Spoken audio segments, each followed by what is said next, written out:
तो मांसाहार पुण्य है या पाप? आज इस संदर्भ में हम आपको एक कथा सुनाने जा रहे हैं। ये बात उन दिनों की है जब भगवान श्री कृष्ण अपने बालपन में थे।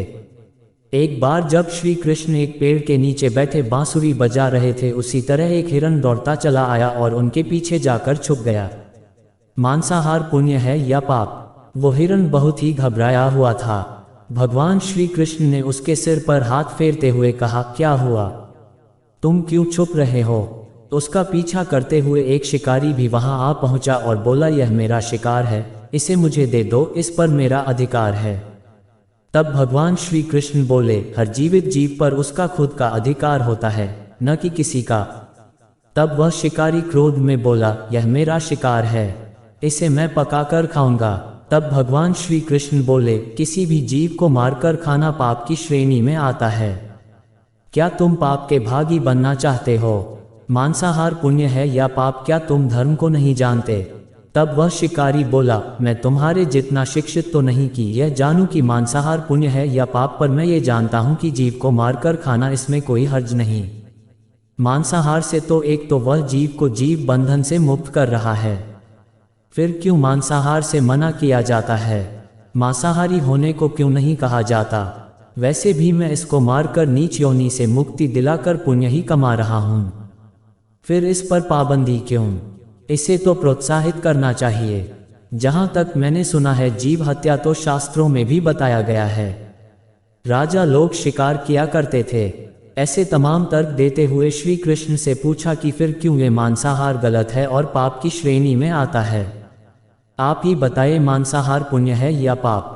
भगवान श्री कृष्ण समझ गए कि इसकी बुद्धि मांस खाने के कारण तामसिक हो गई है और उसने सोचने और समझने की बुद्धि भी खो दी है। फिर भगवान श्री कृष्ण बोले, इस अंतहीन विषय पर पहले मैं कोई राय नहीं दूंगा। मेरी इस छोटी सी कथा सुनने के बाद तुम ही उत्तर देना कि मांसाहार पुण्य है या पाप और तुम्हें मांस खाना है या नहीं। वह शिकारी सोचने लगा कि इसमें मेरा तो कोई घाटा नहीं है, इस कथा को मैं सुन ही लेता हूँ, मेरा मनोरंजन भी हो जाएगा और बाद में मुझे इसका मांस भी मिल जाएगा। तो भगवान श्री कृष्ण ने अपनी कथा आरंभ की। एक बार मगध में खाद्य संकट खड़ा हो गया तो अन्न का उत्पादन कम रहा।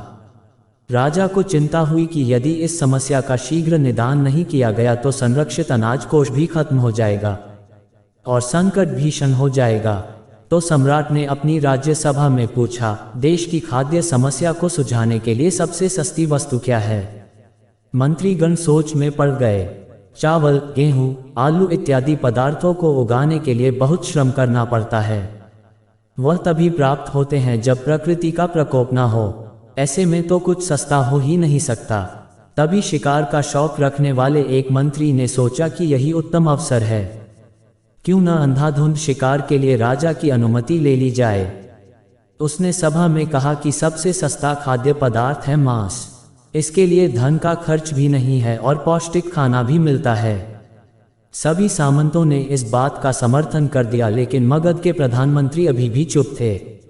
सम्राट ने पूछा, प्रधानमंत्री आप चुप क्यों हैं? आपने कोई अनुमोदन नहीं किया, आपका क्या मत है? प्रधानमंत्री ने कहा, मैं यह नहीं मानता कि यह कथन सही है कि मांस सबसे सस्ता पदार्थ है। फिर भी इस विषय पर मैं अपने विचार आपके सामने कल रखूंगा। प्रधानमंत्री उसी रात मांसाहार का प्रस्ताव रखने वाले सामंत के घर पहुंचे। सामंत ने इतनी देर रात प्रधानमंत्री को अपने घर आया देखा तो वह घबरा गया। किसी अनिष्ट की आशंका से वह कांप गया। प्रधानमंत्री ने कहा, संध्या को महाराज बीमार हो गए, उनकी हालत बहुत ही खराब है। राजवैद्य ने कहा है कि किसी शक्तिशाली देह का 2 तोला मांस मिल जाए तो राजा के प्राण बचाए जा सकते हैं। आप महाराज के सबसे विश्वास पात्र हैं, इसीलिए आपसे योग्य कौन होगा? इसके लिए आप जो भी मूल्य लेना चाहें ले सकते हैं। आप कहें तो इस काम के लिए मैं आपको 1 लाख स्वर्ण मुद्राएं भी दे सकता हूं। एक बड़ी जागीर भी आप मांग सकते हैं, बस आप अपनी इच्छा कहें। मैं कटार से आपके हृदय को चीर कर बस 2 तोला मांस निकाल लूंगा। ये सुनकर सामंत के चेहरे का रंग फीका पड़ गया। वह सोचने लगा, जब जीवन ही नहीं रहेगा तो लाख स्वर्ण मुद्राओं से मैं क्या करूंगा और बड़ी जागीर भी किस काम आएगी। वह झटपट अंदर भागा और अपनी तिजोरी से 1,00,000 स्वर्ण मुद्राएं लेकर आया। मुद्राएं देकर उसने प्रधानमंत्री के पैर पकड़ लिए और गिड़गिड़ाते हुए बोला, श्रीमंत, मैं आपकी 1,00,000 मुद्राओं में अपनी 1,00,000 मुद्रा और मिलाता हूँ। इस पैसे से आप किसी और सामंत के हृदय का मांस खरीद ले, किंतु मुझे जाने दे। ये बात किसी और को पता न चले।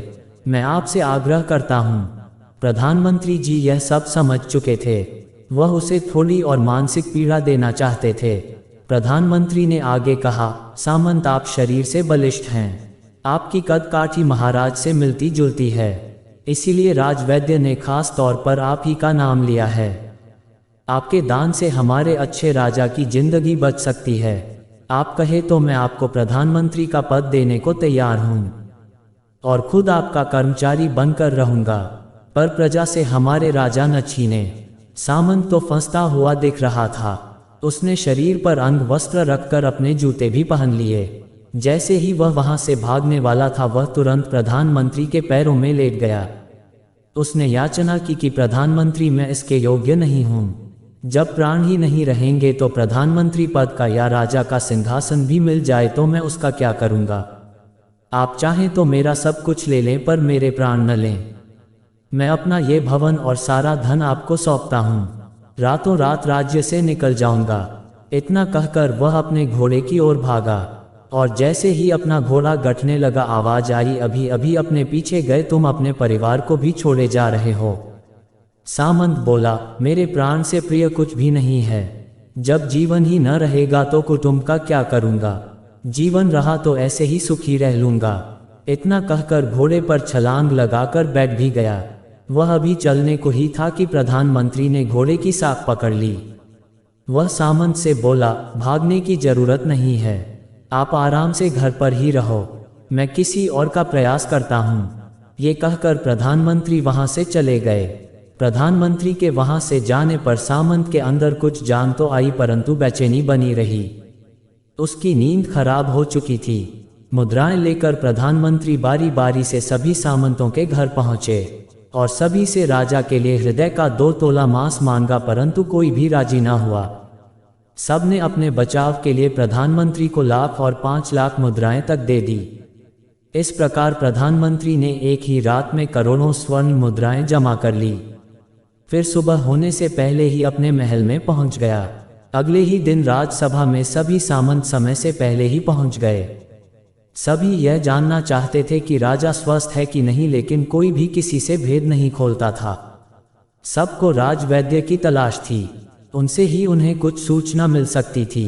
प्रधानमंत्री ने सैनिकों को आज्ञा दे रखी थी कि जब तक महाराज राजसभा में न आए, किसी भी सामंत को भी महल से बाहर जाने की आज्ञा नहीं है। राजा सभा में अपनी चिर परिचित गति में आए और अपने सिंहासन पर आकर बैठे।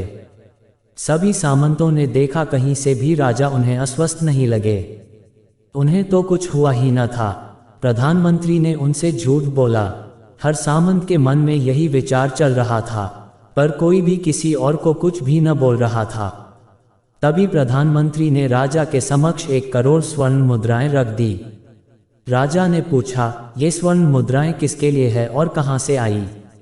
प्रधानमंत्री ने कहा, 2 तोले मांस के लिए इतनी धनराशि जुटाई है, पर मांस न मिला। अपनी जान बचाने के लिए सामंतों ने ये मुद्राएं दी हैं। अब आप यह विचार कीजिए, मांस कितना सस्ता है। राजा को बात समझ में आ गई। उन्होंने प्रजा को अतिरिक्त परिश्रम करने का निवेदन किया और राजा के अनाज भंडार में से अनाज निकालकर श्रमिकों को दिया गया। उन्होंने पौष्टिक सब्जियों की खेती का तुरंत आदेश दिया। वह 1 करोड़ स्वर्ण मुद्राएं इसी कार्य के लिए और श्रमिकों के कल्याण के लिए खर्च की गई। ऐसे साग सब्जी तेजी से उगी, जिससे प्रजा का कल्याण भी हुआ और पौष्टिकता भी मिली। कुछ समय बाद मौसम अनुकूल हुआ और खेती लहलहाने लगी। इस प्रकार राज्य से खाद्य संकट दूर हुआ। तो मित्रों, जीवन का यह मूल्य भगवान श्री कृष्ण हमें इस कथा के जरिए समझाना चाहते हैं कि हम यह न भूलें कि जिस तरह हमें अपनी जान प्यारी है, उसी तरह सभी जीवों को अपनी जान प्रिय होती है। अपने दिल से जानिए पराये दिल का हाल। यदि संसार के संबंधों से मुक्त करने का तर्क सही है, यदि जीव हत्या जीव को संसार बंधन से मुक्त करने का तरीका है, तो अत्याचारी द्वारा किया गया नरसंहार भी मान्य है। वह भी ये तर्क दे सकते हैं कि वह लोग जीवन के कष्ट से आप लोगों को मुक्त कर रहे हैं। अगर उसके लिए वह जीवन बोझ होता तो कभी भी अपनी जान बचाने के लिए संघर्ष नहीं करता, आपसे भागता नहीं। जो आपके सामने असहाय हो जाता है उसे प्राण गंवाने पड़ते हैं। जिन जीवों को मारकर आप खा रहे हैं उन्हें तो प्राण बचाने का अवसर भी नहीं मिलता। बर्बरता सिर्फ वही नहीं है जहां सिर्फ मानव का रक्त बहता है। बर्बरता उसे भी कही जाती है जहां स्वार्थ के लिए किसी जीव की हत्या कर दी जाए। हम अंत समय में जिंदगी भर के पापों के लिए जिंदगी भर सुकर्म करने की कोशिश करते हैं, परंतु हम ये भूल जाते हैं कि जब वह जीव हमारे लिए काटा गया और हमारे लिए तड़पा, तो उसका श्राप हमें इस जीवन में ही नहीं बल्कि अगले जीवन तक नहीं छोड़ता। परमात्मा से यह ज्ञान पाकर शिकारी परिपूर्ण हो गया और उसे ज्ञान की प्राप्ति हो गई, और वह जान गया कि महानता जीवन लेने में नहीं बल्कि जीवन देने में है। शिकारी भगवान के आगे हाथ जोड़कर वहां से चला गया और उसने कसम खा ली कि वह अपने संपूर्ण जीवन में किसी को भी कभी चोट नहीं पहुंचाएगा। तो दोस्तों, कैसी लगी आपको हमारी यह कहानी? कमेंट जरूर कीजिएगा।